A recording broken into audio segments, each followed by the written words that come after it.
Hey viewers, thank you for joining us. You're watching OBN Horn of Africa. I am your host and producer, Adis Asafa. Today we're going to talk about our ongoing situation in Tigray and in northern part of Ethiopia. Since the war has started, almost one solid year has been scored. And ever since the war has been started, the US government is sending a warm affection to TPLF, the very savage and atrocious entity in Ethiopian politics. But though it is too little too late today, the US House Foreign Affairs Committee passed a resolution about our ongoing situation in Ethiopia. The House resolution said the Tigrayan force should quickly withdraw from the Amhara and should stop child soldier and should again stop their alignment with OLF. And I joined by a legal and international security expert, Blen Mamo from London via Zoom. Blen Mamo, thank you for joining me. Thank you for having me, Atis.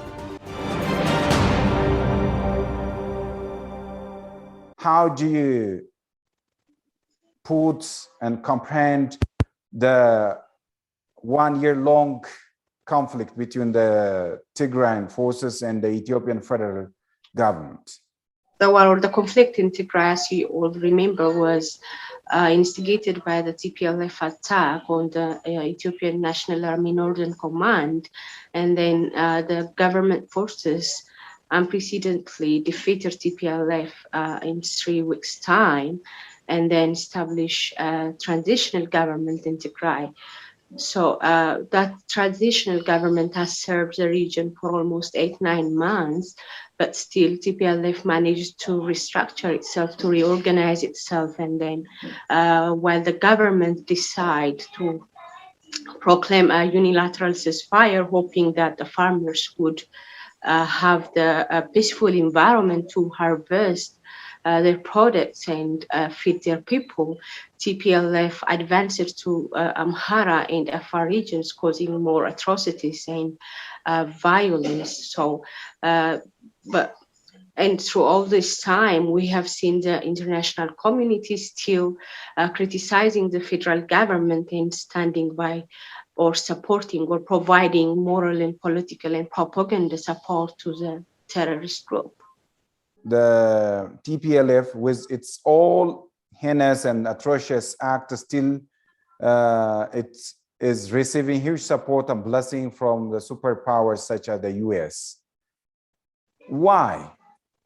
That's a very tricky question, but to start with, TPLF have been a government in Ethiopia for the past 30 years, which means that this foreign or Western forces have worked as an ally with the TPLF government or with the TPLF officials for almost 3 decades. Not only they created alliance, but they created personal relationship with some of the authorities that are now in power in the Biden government.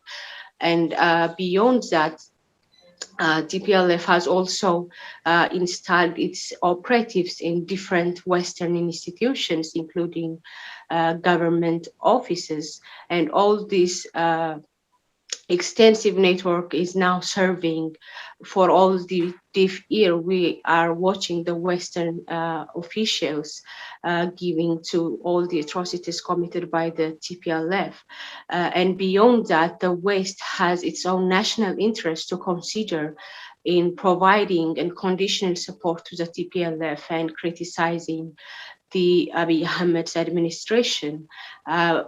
For me, I personally believe that the West wants a regime change in Ethiopia, that they don't like the kind of state nationalism that is being projected by the Prime Minister and his administration, and the kind of self-reliance and independence rhetoric they are witnessing from the side of the Ethiopian government as sort of worried them, considering their own national interest. And as we already know, the global powers, they always want a friendly, if not a puppet government in the global south, and most particularly African countries. And the current Ethiopian administration or the federal government is not serving as one. So in the hope to remove the current administration, the only friend they have is the TPLF, who has the same objective. And that's one of the reasons they are backing TPLF unconditionally. And the other thing is the issue of China, who use Ethiopia as a gateway for geopolitical and other vital economic interests that Chinese have in Africa. So in order to weaken China's influence in Africa, the West has to be able to weaken Ethiopia or to weaken Ethiopia's economy. And this war is exactly providing that result. So that are some of the reasons that we are that triggers for the Western unconditional support. Good. Some people claim that TPLF over the past 27 years used to execute the Westerners' interest in Ethiopia and Africa obediently. Do you agree? I agree. That's a very good assessment because. What are those areas in which TPLF used to execute the Westerners' interest? Basically, the first one to mention in this regard is the Horn politics. When it comes to the way TPLF handled the issue with Eritrea, with Sudan, with Somalia, everywhere in the Horn countries, TPLF literally implemented the foreign policy of the Western countries in this region, which is destabilizing the region and creating weak governments so that the Western governments could exploit the resources and all the political instability in their own favor. So TPLF have been doing that for the past 27 years. Not to mention that TPLF have been fighting the US war in Somalia against Al-Shabaab. So all these are the areas where TPLF served as a puppet, in addition to what TPLF has done to destroy the nationalist sentiment and the strong social fabrics of the Ethiopian community, because nationalism is considered a threat to the neoliberal globalist capitalist order. Good job, Blen. You try to, incite us areas of execution by TPLF for the sake of US's and other Westerners' interest during their reign. Still, the US particularly is very nostalgic with the TPLF's reign.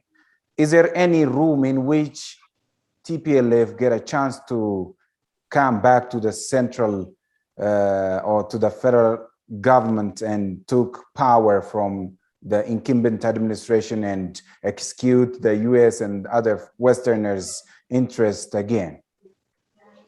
That is highly unlikely.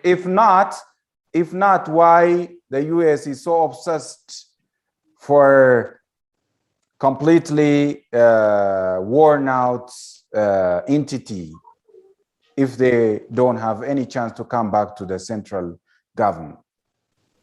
The return of TPLF to the central government, like I said, is highly unlikely. But yet again, like I said, this war is affecting Ethiopia's economy significantly. Ethiopia's various economic aspects like investment incentives and things like that. And that has a serious implication on weakening the national economy, which in turn has a serious implication on the economic interest of China in Ethiopia and in Africa. So the protraction of the war would serve this way because obviously a protracted war would like I said, significantly impact the investment and major Chinese investment, including the major project of the Chinese, which is the Belt and Road Initiative, which use Ethiopia as a focal point for its projects throughout Africa. So that might be one reason. And the other thing is through this war, I don't think I mean, like what the West actually wants is for TPLF to survive,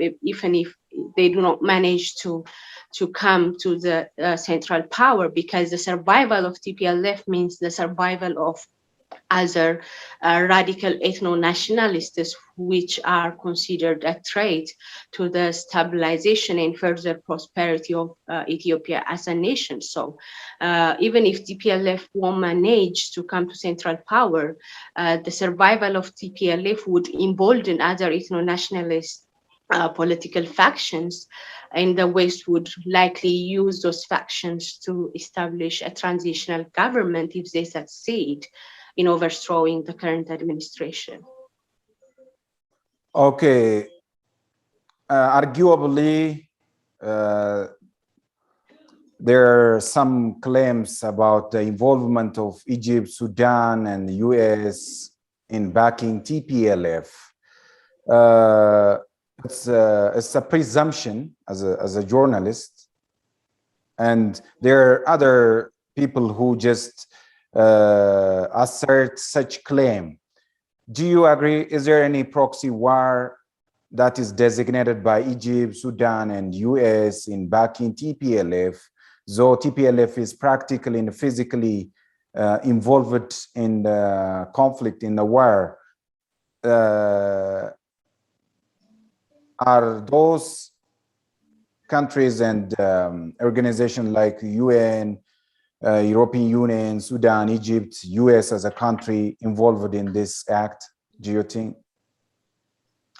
From experience, TPLF has never fought its own war. It's always a proxy war that they have been fighting. Even if you date back to 30, 40 years during their armed struggle, they were fighting the wars, the causes of our external enemies like Egypt. So the ties between the TPLF and the Egyptians did not start last year or this year. It's been throughout history. The TPLF have allied itself with Somalia, Ziad Barre during the Ogaden War, and throughout history they have been doing this. So there is no reason that they won't be doing that now.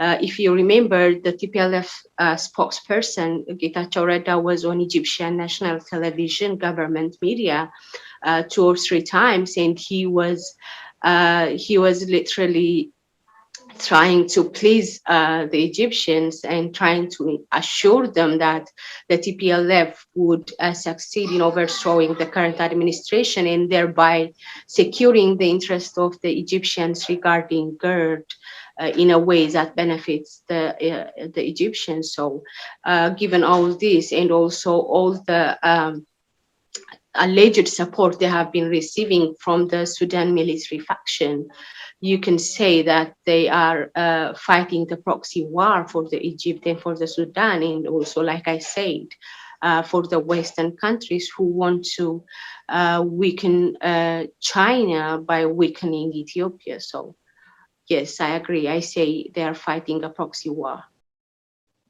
Okay, with all its savage act, with its very atrocious act, with its very heinous act, you can name all negative adjectives for TPLF's did, but still it is receiving a warm affection and support from the Westerners, particularly from the US. How long would US wait TPLF to do bad thing to nominate or to designate it as a terrorist group? For instance, TPLF forces burned down harvesters of the Wallo farmers, and they burn it down into ashes.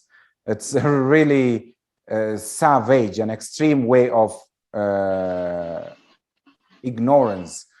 How should US still support these savages entities, and why they've become blind and deaf to designate this entity as a terrorist group? Well, like I said, the global powers, the Western powers, have to consider how they will always consider their national interest with every foreign policy approach they follow. So one shall ask, what national interest would that serve? Would designating TPLF as a terrorist serve to the Western countries? So if you realistically assess that there is no national interest that they could serve by doing so, the national interest serving approach for them is supporting TPLF, and that's what they have been doing so far in an unprecedented manner. They have been criticizing the Ethiopian government for every single fault that the TPLF has committed, and then again refused to publicly criticize TPLF, let alone designated as a terrorist group. So obviously it depends on their national interest. So you mean truth has no room in Americans' interest, like when it comes to fulfilling Americans' interest, you mean? I can't say that definitively, but the level of trade the Americans are facing by the economic boom and the military strength of the Chinese made them to take aggressive measures against Ethiopia in a way that they have to not care about the truth anymore. So it's not always the case, but in this case, you kind of see, because if you remember Samantha Power's Senate hearing, while she was being quizzed about what she would do with the US aid, she clearly stated that she will use the US aid to stop China. And that's what she's exactly doing by imposing undue pressure on Ethiopia. She's trying to stop China. So China have been considered or categorized as a U.S. national security threat, and to curb this threat, they would do anything, regardless of what is true or not. So it depends on the situation. It's not like there is always like truth has always no place in American politics, but this is mostly the case. It depends on the national interest of the country. Thank you. Appreciate it. Another question. The U.S. has been and is still concerned about the humanitarian crisis in Tigray. But recently, the Tigrayan forces displaced more than 700,000 individuals from Amhara and in Wollo as well. In Afar again. What made the Tigrayan people privileged over the rest of Ethiopians? Why they failed to denounce TPLF's act when it comes to the Wollo and the Amhara and the Afar displacement? Well, to be honest, I don't think the Americans or any Western country believes that the Tigrayans are more privileged than the other Ethiopians. But like I said, it depends on their national interest, one. And the second thing we have to be aware of is that Tigray is a pretext. The humanitarian crisis in Tigray is a pretext. If you see it realistically, it's the Ethiopian government that is more responsible for the people in Tigray than the Western governments. But in times of humanitarian crisis, global powers could make comments or provide humanitarian aid or discuss with the government how to put an end to such crisis. But the way it is exaggerated now, the Tigray humanitarian crisis, the exaggeration and the level of temptation to incriminate the Ethiopian government, it tells you there is other thing being cooked behind, not that they believe that the Tigrayans are privileged or not that they care as much about the humanitarian crisis in Tigray. Okay, I tried to mention the U.S. House's Foreign Affairs Committee's resolution on Ethiopia. Mm-hmm. Today, they issued a letter in blaming TPLF, and they passed a resolution for TPLF to withdraw its troops from Amhara and quickly stop child soldier and stop its alignment with OLA, with Oromo Liberation Front, which is named Shane by the Ethiopian government. How do you see this? Though it's too little, too late, it's a good news. Don't you think so? It is a good news. A progress in the right way is still a progress. So it's a good progress. We have to be appreciative of progress like this because at the end of the day, it's diplomacy that is needed when dealing with global powers, given our economy and our overall socio-political crisis. We don't need more enemies at this point, especially enemies as strong as the Western powers. So it's a good progress. Sitting for a round table discussion with TPLF for negotiation would work out this time round. Do you think so? I don't think so. I strongly believe that would be counterproductive. One, given the psychological nature of TPLF, I don't think TPLF would be reliable to accept and provide workable negotiation terms with the Ethiopian government. I don't think the TPLF leaders have the integrity to come up with a reasonable demand and to accept a reasonable terms of negotiation from the government side, which makes not only the discussion but also the implementation very difficult. So that is one thing. And the second thing is when you negotiate with TPLF, you're not just negotiating with TPLF. TPLF has a lot of package in its back, which is the package from the Egyptians, the package from the Sudanese, the package from the Western powers. So which are the terms you are going to sit down and negotiate? You don't know. It's not just a demand from the side of the TPLF. They have lots of demands to make on behalf of all these powers, given all the support they have been receiving from the powers I just mentioned. And that's another thing. So, and if you see what exactly does the TPLF want, these people want to overthrow the central government and reinstate themselves. And is that a term to negotiate on? No, that's not a term to negotiate on. Not only the government, but from the side of the government, but 110 million Ethiopians rejected that 3 years ago, which resulted in the removal of TPLF from the central power. So if you assess or analyze all these factors, the negotiation thing is not a practical approach. But yet again, once you neutralize TPLF's military and political power or influence, you can then sit down and negotiate or discuss with pro-Ethiopian Tigrayan politicians or activists or representatives of the Tigrayan people, and or even sit down and discuss with or have a dialogue with the Tigrayan people and find a lasting solution to reintegrate that society to the Ethiopian community, to the Ethiopian political and economic structure. Good job. Okay, for tonight, President Biden made a very hurried and what we call it a very hurried and rash decision to impose a sanction on Ethiopia. Do you think that was a very justifiable decision?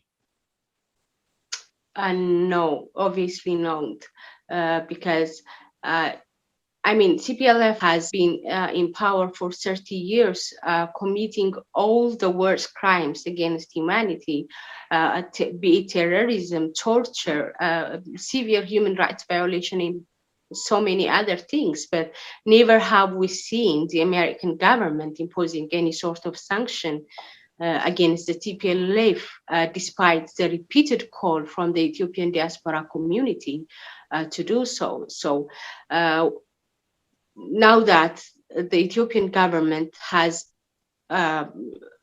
like imposed a unilateral ceasefire and lived Tigray, and is just like defending the people in Amhara and Afar. It's a defensive combat that the government is committing or implementing. And at this moment, the only group that deserves to be sanctioned is TPLF, given the atrocious crimes they are committing in Afar and in Amhara. So after all the efforts or all the willingness the government has demonstrated to put an end to the suffering of the Tigrayan people by proclaiming a unilateral ceasefire, imposing sanctions on the federal government is not only unjustifiable, but also illegal and illegitimate. Good point. Good. Again, the US government is meditating to ban Ethiopia from participating in AGOA market. And if this will be enacted or implemented by the US, more than 2.5 million employees will lose job and become jobless. Why US failed to compromise this?